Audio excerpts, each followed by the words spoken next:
Usually for our end of the year recaps, I like to do these really high energy, kind of get you hyped up compilation videos of a lot of our live performances and talk about the songs, but that really didn't feel like much of the vibe this year. Because this year, we really didn't do much touring, and by much touring, I mean any touring. I simply do not have enough B-roll to do that, so instead, let's just get cozy, sit down by the fire next to me, and let's talk about our 2024. This is gonna be super candid and pretty much done in one take, so there's gonna be some rambling, there's gonna be some tangents. I don't really know what to expect, but yeah, at the end of the day, I'm the one editing it, so yeah. Actually, that would be some useful context for this video, is that I am the one who shoots and edits all of our social media stuff. That's why everything is tripod with digital zoom. Yeah, that's a little bit of like background because I'm gonna talk about doing some of that stuff because it was a lot of fun. This was a much needed break from touring because we had a lot of stuff that had kind of been getting put on the back burner that we need to do in Nashville, that we were doing like so much touring and getting ready for tours that it just kind of got like shelved for a little bit, both like in the band world and our personal lives. It's been a really great year for us. I think we still released a lot of good music,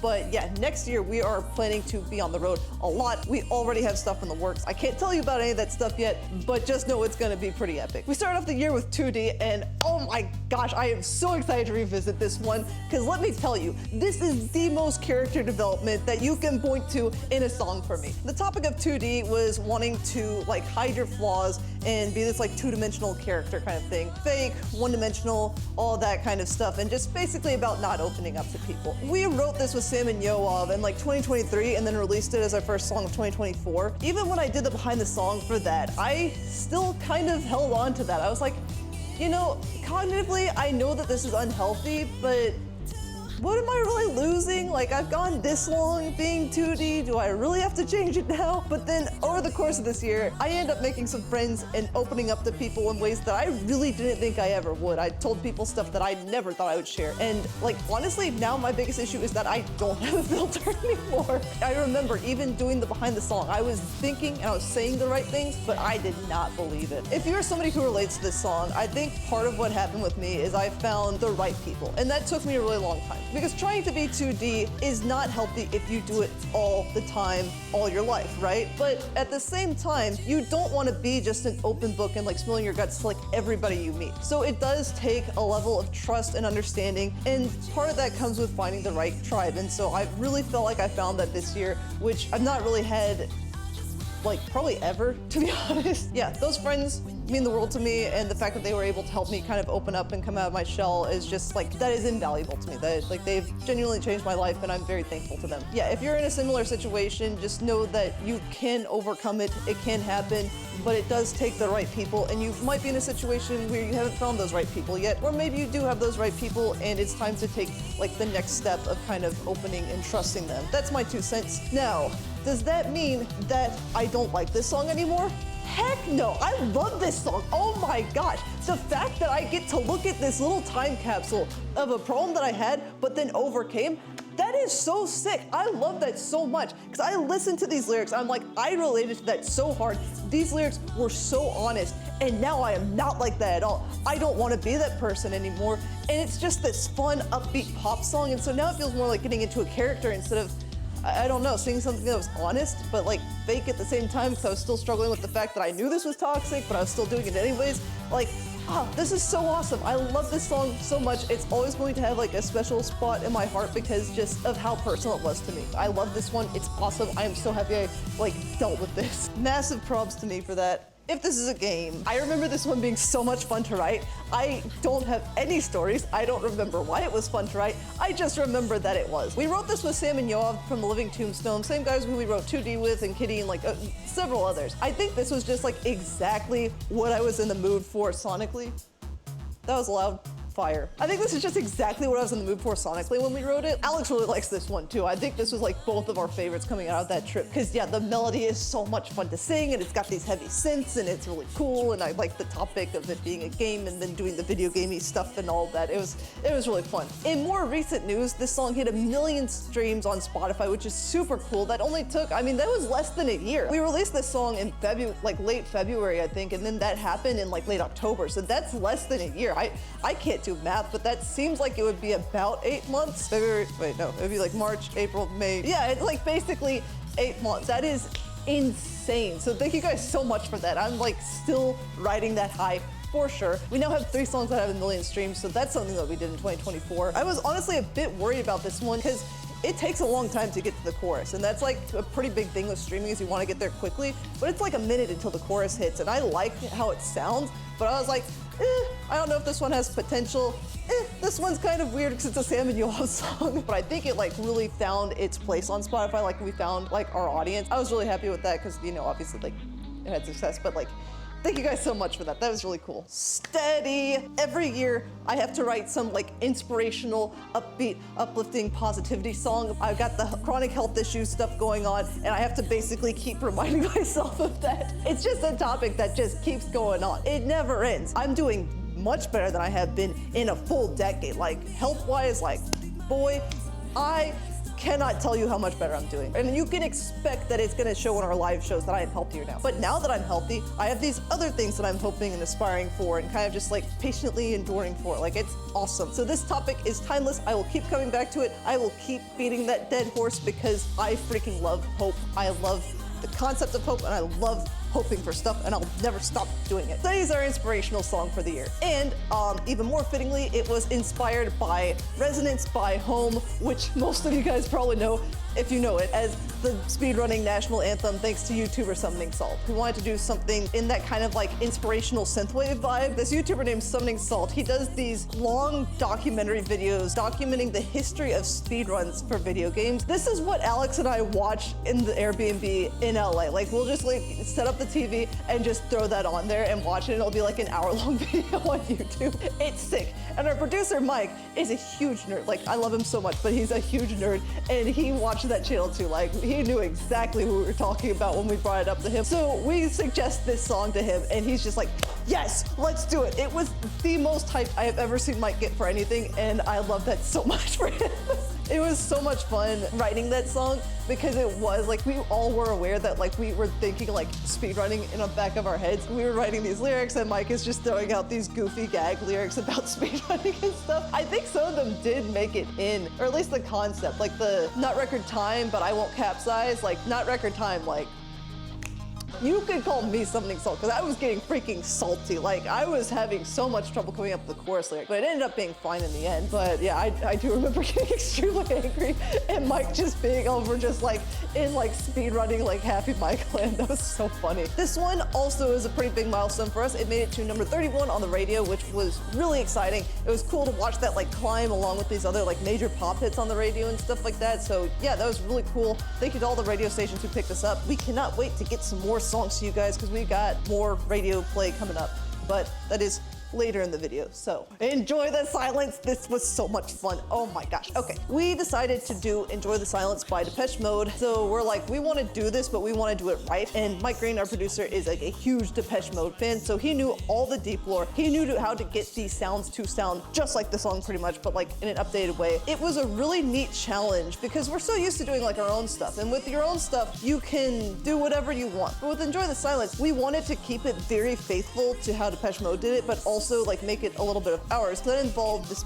balancing act of like copying the song and making it sound really, really close to the original and then doing our own thing. That was a lot of just like song structure kind of stuff. Alex and I doing it as a duet and then like Alex's guitar riffs over it. Like I think it turned out really, really well. During the few shows that we played this year, this went over super well. We had people singing along in the audience and that was so cool. We have people singing along to our songs when we play our shows, but it's not everyone. With this, it was everyone in the crowd singing along. It's weird that it's like, I have the same pride in it that I do for one of our original songs, even though it's not our original song. I think it's just because I get so into the character. I really like getting into that character and being like really flirty with it. It makes me feel like super feminine, which is kind of cool because I am generally not like that. If I had just a tenth of the riz that I have on stage with this song in real life, maybe I would land a boyfriend by now. Maybe we could start writing our own love songs if I just could be that person. but I'm not. Fun story, I did some online dating this year. To get myself like hyped up and into a feminine mode, I would just sing along with our version of the song. That's like so embarrassing, but like it worked. It's like, words are very unnecessary. Like, it's so flirty, I love it. I was a fan of Depeche Mode before we did this cover, but then like doing this cover, like doing it in the studio, I was like, okay, time to listen to Depeche Mode. So I listened to Depeche Mode for literally 4 hours straight, the day that Mike sent us the first revision of it. We get the song back, and my brain was just completely melted into synth beeps and boops and Dave Gahan's voice. I love synth pop, it's what I do, but like nobody should be exposed to that much synth pop at once. It is not healthy for you. I listened to Enjoy the Silence and I'm like, oh yeah, this just sounds like Enjoy the Silence. And then I hear my own voice on it and I'm like, what? Like, oh, that was so weird hearing my own voice after listening to so much of just like the handshake seals the contract. It was so weird. I hope that that is the reaction that Depeche Mode fans get, because you want to like surprise people a little bit. I don't want this to be different and have value outside of just like listening to the original song. No escape room.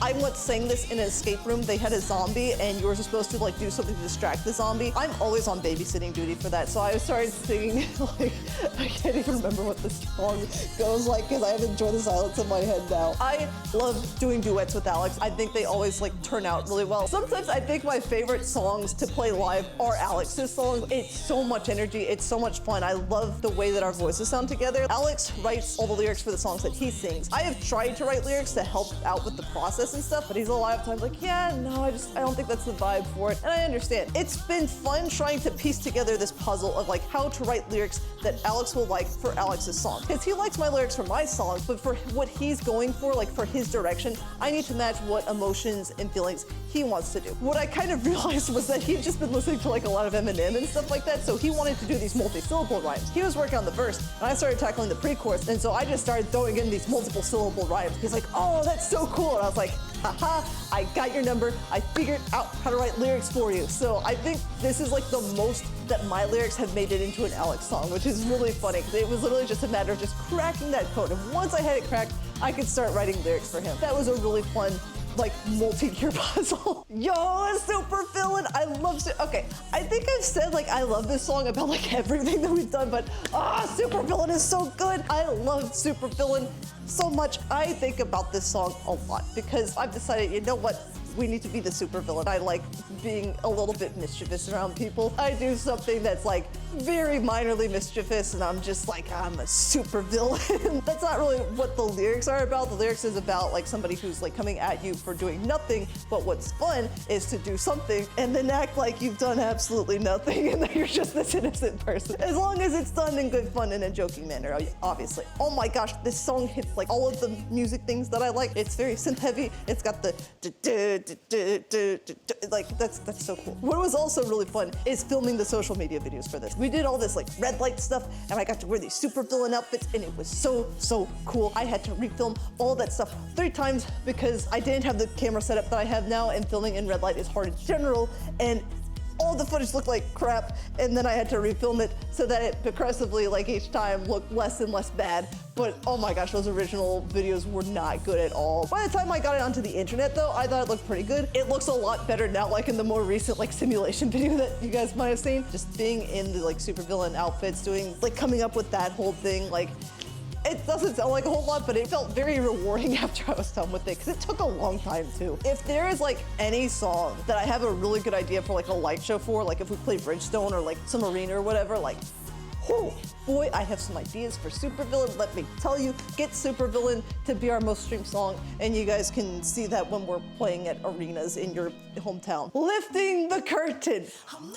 Oh boy, let me tell you about Lifting the Curtain, 'cause I don't think I've told this story before. Oh my gosh. Okay, so I mentioned on Supervillain that I didn't have an adequate camera setup to film in the red light. So this videographer, that friend that I had, we went camera shopping and got a completely new setup. We've got like some cool lights. We got a camera that captures like low light stuff better, which is what I do a lot of, so it makes a lot of sense. So all of the footage, just by nature of taking this camera and hitting on, just looks substantially better than using like a Nikon icon from like 10 to 15 years ago or an iPhone. The original release order for 2024 was supposed to be Supervillain, then Checked Out, and then Lifting the Curtain, but we wanted to do some stuff with radio. So we ended up switching Lifting the Curtain and Checked Out. Now, I had already filmed all of the content for Checked Out and edited it all. We switched those two kind of at the last minute. So I was trying to figure out the camera setup, and our social media person is just like, yeah, can you get this stuff to me in a week? I'm like, okay. So I had to just get all of this stuff done, do all of the looks, all the shots. I think I ended up like not eating for a day and then just shooting everything in like one 15-hour day and then editing it. Editing took so long because I didn't know how to do color correction. And if you don't know, this camera shoots in log. Log looks like this without any color correction. So unless I wanted my videos to look like this, I had to like learn how to do this with it. I'm still not the best at it, but like it's better than it was before. At least now I set my project settings to Rec 709A instead of Rec 709 and then having to go back and change everything because the color correction doesn't look how it looks when it exports, and that was fun. That was very stressful. It was a very fun challenge, but it was definitely a challenge and it made me a better editor. So that's all I can say. Lifting the Curtain turned out really well. I like this song a lot. I love the little spooky vibes that it's got going on and like the sneakiness. I love doing the black tie kind of aesthetic for it, like doing that red lip and stuff. It's on the radio now, still climbing the charts, doing really well. I'm super excited about it. Checked Out. So, do you remember when I was talking about Lifting the Curtain, when I said that I had all of the content edited for Checked Out? It was completely done. Then we get this better camera that just everything looks better on, and all the content for Checked Out was shot on the inferior setup. So it's going to look like, oh, really good quality content. I was like, well, crap, now I have to reshoot everything for Checked Out also. That was much less stressful because I actually had some time going into that. It was really cool getting to redo these setups because I did the same ideas for all the videos, but I had better gear. So instead of fighting against the lighting, fighting against the gear, I was working with it all. This is another one where I have made a lot of character development since writing the lyrics. I like the lyrics to this one for a similar reason to 2D, honestly, which is that when I write songs, I like to either have like this kind of theme and a vibe going on, like supervillain, like the lyrics all tie back to being a supervillain, or like Living in the Future, the lyrics are very like futuristic and stuff. And so there's a theme, but it's like done in a kind of aesthetic. This one, there's no really aesthetic. It's just me being very honest. It's kind of like a journal entry. I think I tend to lean more towards the aesthetic stuff because when Alex writes the instrumentals, I kind of can see the aesthetic. Part of that's probably synesthesia. Part of that is just like, you know, you hear something like and you're like, oh yeah, that's Supervillain. We were doing a Zoom call, so we couldn't really do a whole lot with like the arrangement of stuff. It was really good for just narrowing in on the lyrics. I think people think that with poetry and art, like sometimes it's about like, oh, there's like a hidden meaning, or like the message is like conveyed in like this weird kind of certain way, and it's like, no, what I like to write personally is stuff that is very blatant, very direct, but it is exactly how I feel. The more I can be nuanced with stuff and tell you like, I don't feel like this, I feel like this, like narrow in on stuff, that's what I like. I don't know if that makes much sense, but yeah, just being direct is really cool. It's a good vibe to go for. Simulation, the last song of the year. Oh my gosh, this one is so much fun, and it's like right on my mind because I just got done like shooting and editing everything for this. This one was so much fun to shoot because I figured out what the camera setup was. Oh my gosh, it's like having some experience with the new setup made things easier, and I didn't have my project set to Rec 709 instead of Rec 709A. I didn't have to redo color correction on this one. That is all you can ask for in this world. This one took me so long to come up with ideas for, but once I had them, they were really good ideas. For glitch effects, all you have to do is just do what you do when you mess up in DaVinci Resolve or whatever. Like when you accidentally move like two things and there's like one frame where it's like weird, it's like just do that for the entire like glitch effect and it looks pretty cool. Also, huge shout out to the block glitch transition effect from DaVinci Resolve. Oh my gosh, you would not have any content for this song if it was not for the block glitch transition effect. That thing was so good. Simulation is one of Alex's favorite songs too. I think the line that really got him was that first line, like, did I just walk into some weird time loop on the way to the fridge? Like, he loved that. I remember being out of the studio when they were writing this one, so I came in and heard the instrumental. I'm just like, what is this? This is so like goofy sounding. It feels like how being around Alex feels. It's like if you took Alex's personality and made it into an instrumental. The flavor of quirkiness in Simulation is like the exact same flavor of quirkiness in Alex as a a human being. And I don't know how to explain it any better than that. So yeah, that's all the songs we released in 2024. We did a lot of more stuff like behind the scenes that hopefully you guys will see the results of in 2025. Thank you guys so much for sticking around with us. I know it's been a long hiatus from touring and we are itching to get back on the road again. We will see some of you guys next year.